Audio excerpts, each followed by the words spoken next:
Record हुई है जिसमें पूरा कन्वर्सेशन है। आपको जरा सुनवाते हैं किस तरह से धमकी मिली है पप्पू यादव को और पप्पू यादव क्या कह रहे हैं उस बातचीत में। सुनिए पहले।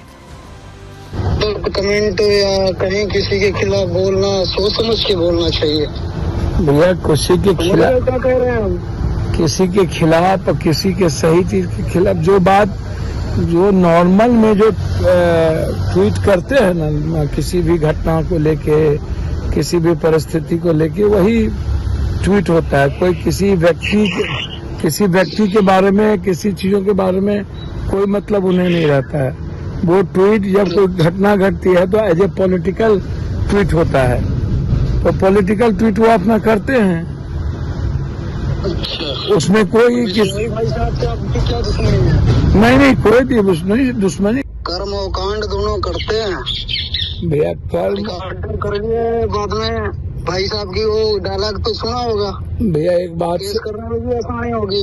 आपके रास्ते में ना कोई जा रहा है ना जाता है ना जाएगा। वो पॉलिटिकल चीजें हैं, पॉलिटिकल चीजें होती रही है, बात करते हैं। पॉलिटिकल नाले किसी के खिलाफ बोलना, किसी को शब्द बोलना पॉलिटिकल नहीं है। बाकी हम देख लेंगे। एक बार फोन करने का मकसद यही था, सुधर जाओ, नहीं आगे तो देख ही लेंगे हम।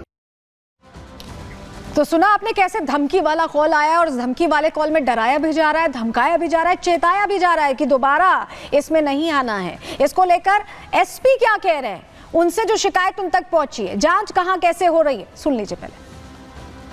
अभी मुझे भी मीडिया के थ्रू जानकारी मिली है कि इस तरह की बात है। इस पर हम लोग जांच करवा रहे हैं और वैसे उनको जो संकल्प के हिसाब से सुरक्षा मुहैया कराई गई है और वो Y+ सिक्योरिटी में ऑलरेडी हैं, उसमें उनको जो रिक्वायर्ड सुरक्षा है वो दिलाई जा रही है। साथ ही में जो आसपास के क्षेत्रों में सूचना संकलन भी की जा रही है कि इस तरह कोई मामला हो तो हम लोग दृढ़तापूर्वक इस पर कार्रवाई कर सकें।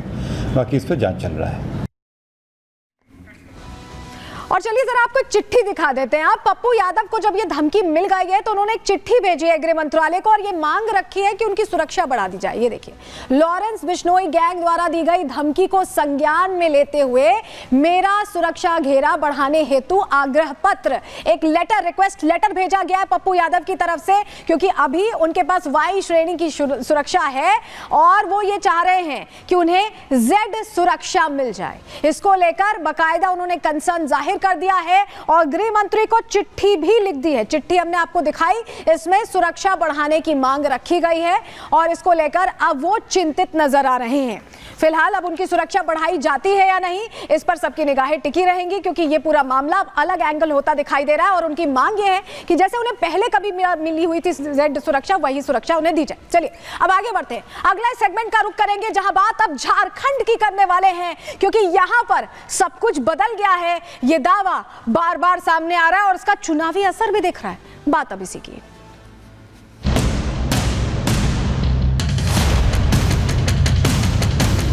ये 11% बांग्लादेशी घुसपैठिया है।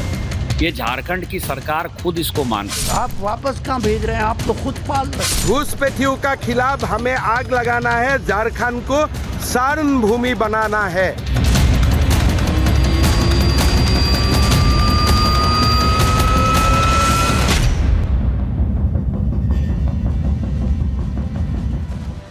झारखंड में चुनावों से पहले भी और चुनावों की तारीखों के ऐलान के दौरान भी ये बात बार बार सामने आई कि यहाँ पर डेमोग्राफी बदल गई। डेमोग्राफी का मतलब जिस अनुपात में हिंदू और मुस्लिम हुआ करते थे वो तस्वीर बदल गई है और ये बात अब एक साक्ष्य के जरिए रखी गई है निशिकांत दुबे की तरफ से, जो कि झारखंड से ही सांसद हैं और उन्होंने ये बताया कि 2023 की ये रिपोर्ट बताती है कि कैसे वाकई यहाँ पर अनुपात में बदलाव हुआ है और हैरान करने वाला बदलाव हुआ है। और इसी पर अब कहीं ना कहीं हेमंत सोरेन सरकार घिरती दिखाई दे रही है, जवाब नहीं दे पा रही है। क्योंकि देखिए जो खुलासे हुए हैं, चलिए आपको सबसे पहले बताते हैं कि खुलासे क्या हुए, क्योंकि आपके लिए जो आंकड़े सामने आए हैं वो हैरान करने वाले हैं और आपके लिए समझना जरूरी है कि आखिर आंकड़ों में कहा क्या गया है। चलिए जानकारी सबसे पहले आपके सामने रख रहे हैं, क्योंकि जो कहा गया है वो ये बता रहा है कि झारखंड में वाकई जो चेंजेस हैं वो बड़े हैं। झारखंड में तेजी से डेमोग्राफी बदल रही है, ये कहा गया है 2023 की रिपोर्ट का जिक्र करते हुए। मुस्लिम और ईसाई जनसंख्या में अचानक से ही इजाफा होने लगा है। झारखंड में जो हिंदू आबादी थी वो घट रही है और उसको सपोर्ट करती हुई रिपोर्ट भी पेश की गई है। संथाल परगना आदिवासी इलाका है, मैं आपको बताऊं, लेकिन यहां पर सबसे तेजी से हिंदू घट गए हैं।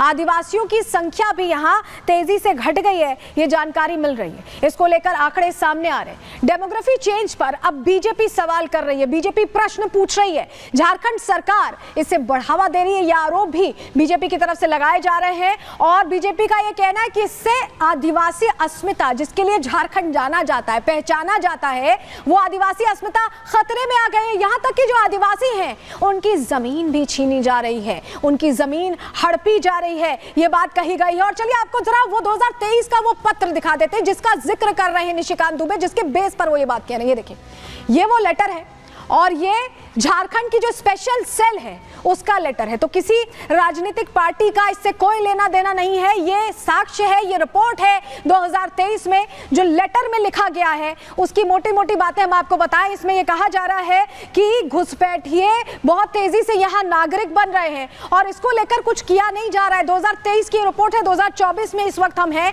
1 साल पहले की रिपोर्ट में ही चिंता जाहिर कर दी गई है। ऐसे में आपको बताएं कि निशिकांत दुबे तो ये बात कही रहे, इससे पहले हेमंता बिस्वा शर्मा भी यही कहते रहे हैं, झारखंड के बीजेपी प्रभारी, उन्होंने बहुत कंसर्न इसको लेकर जाहिर किया है। सुनिए जरा पहले। 9% मुस्लिम आबादी थी 1951 में, आज वो 24% हो गई। पूरे देश में से मुस्लिम जो है 4% बढ़ा, हमारे संथाल प्रणाम में वो 15% बढ़ा। ये 11% बांग्लादेशी घुसपैठिया है। ये झारखंड की सरकार खुद इसको मान रही है। इसके बाद भी वोट बैंक की पॉलिटिक्स में आदिवासियों की संख्या घट जाए, आदिवासी मर जाएं, आदिवासी तुरहित हो जाए, इसके लिए ना कांग्रेस को मतलब है, ना झारखंड मुक्ति मोर्चा को मतलब है। और संथाल परगना एक ऐसे भयावह स्थिति में है कि जो ग्रेटर बांग्लादेश बनने की स्थिति है वो संथाल परगना से उसकी शुरुआत हो रही है। और इस पर जब तक कि एनआरसी लागू नहीं हो जाएगा, आदिवासियों का ज़मीन हम उनको वापस नहीं लौटा देंगे और जब तक बांग्लादेशी घुसपैठियों को यहाँ खदेड़ कर नहीं भगा देंगे, भारतीय जनता पार्टी चैन से नहीं बैठेगी। जहाँ में ये लिखा गया है कि घुसपैठी आते हैं, मद्रासा में उनका ट्रेनिंग होता है, आधार कार्ड बना दिया जाते हैं, तमाम बातें अभी सामने आ रहा है। हमारा यही मानना है कि ये चुनाव का बाद बीजेपी सरकार बनेगा और हम लोग संथाल परगना में एनआरसी भी बनाऊंगा और घुसपैठी को बाहर भी करूंगा। तो संथाल परगना में एनआरसी की बात कह रहे हैं हेमंता बिस्वा शर्मा, और सच्ची तस्वीर क्या है संथाल परगना की, जो आदिवासी बाहुल्य इलाका झारखंड का माना जाता है। चलिए आपको बता रहे हैं, 1951 के आंकड़े पहले आप देख लीजिए। हिंदू 90.37% हुआ करते थे, मुस्लिम 9.43% थे और ईसाई 0.18% थे। और अब 2011, ये भी पुरानी ही रिपोर्ट है लेकिन फिर भी आपको फर्क, अंतर समझ में आ जाएगा। ये देखिए, हिंदुओं का यहाँ पर आंकड़ा पहुंच चुका है 67.95%। वहीं मुस्लिम यहाँ कितने हो गए हैं, 22.73%, एक मैसिव इंक्रीज आप देख रहे होंगे। और इसके अलावा ईसाई 4.21%। अगर आप इसका अंतर दिखाएं तो हिंदू यहाँ पर 22% कम हो गए हैं, मुसलमान 13% बढ़ गए हैं और ईसाइयों में भी 4% के लगभग बढ़ोतरी हुई है। और ये 2011 तक के आंकड़े हैं। इसके अलावा अगर आंकड़े अभी के हो तो ये तस्वीर और बड़ी है, परसेंटेज का जो गैप आप देख रहे हैं ये और बड़ा दिखाई देगा। लेकिन आपको बताएं कि डेमोग्राफी में बदलाव क्यों हुआ है, आपके लिए समझना भी बहुत जरूरी है। ये क्यों कहा जा रहा है कि डेमोग्राफी में बदलाव हुआ है? दरअसल बांग्लादेशी घुसपैठियों की संख्या यहां बहुत बढ़ गई है। वो भाग भाग के यहां पहुंच रहे हैं, बच बच के यहां पहुंच रहे हैं। मुस्लिमों की लगातार घुसपैठ जारी है, वो यहां ठिकाना ले रहे हैं। घुसपैठियों ने झारखंड में शरण ले ली, फर्जी तरीके से वो अपना स्थायी आईडी बना लेते हैं और उसी की बिना पर यहां रहते हैं। आदिवासी समाज की बेटियों से शादी कर लेते हैं और हिंदुओं का अवैध तरीके से धर्मांतरण भी बढ़ गया है, यानी हर तरह की दिक्कत बढ़ गई है। आदिवासियों का धर्मांतरण कराया जा रहा है। धर्मांतरण के लिए बकायदा उन्हें लालच देकर फंसाया जाता है। झारखंड में अवैध धर्मांतरण का पूरा रैकेट चल रहा है, ऐसी जानकारी मिल रही है। लेकिन इसको लेकर देखिए, जिस तरह के साइड इफेक्ट सामने आए हैं उसको लेकर जेएमएम बचाव करती दिख रही है। केंद्र पर ठीकरा फोड़ने की तैयारी। महुआ माजी को सुन लीजिए। अगर किसी दूसरे कंट्री से कोई प्रवेश कर रहा है किसी हमारे कंट्री में, तो इसकी सुरक्षा की जिम्मेदारी केंद्र सरकार की है, ना कि राज्य सरकार की। अगर वो विफल रही है केंद्र सरकार और अपनी खामियों को वो थोप रही है राज्य सरकार पर, बॉर्डर सिक्योरिटी फोर्सेस क्या कर रही है, कैसे वो लोग घुसपैठ कर रहे हैं, ये केंद्र को जवाब देना चाहिए, उनकी होम मिनिस्ट्री को जवाब देना चाहिए, उन्हें रिजाइन करना चाहिए कि भाई आप देश की सुरक्षा नहीं कर पा रहे हैं, आप राज्य सरकार पर थोप रहे हैं। और जो भी घुसपैठी है वो असम के रास्ते से प्रवेश कर रहे हैं और असम के मुख्यमंत्री झारखंड में आके यहाँ के आदिवासियों को गुमराह कर रहे हैं।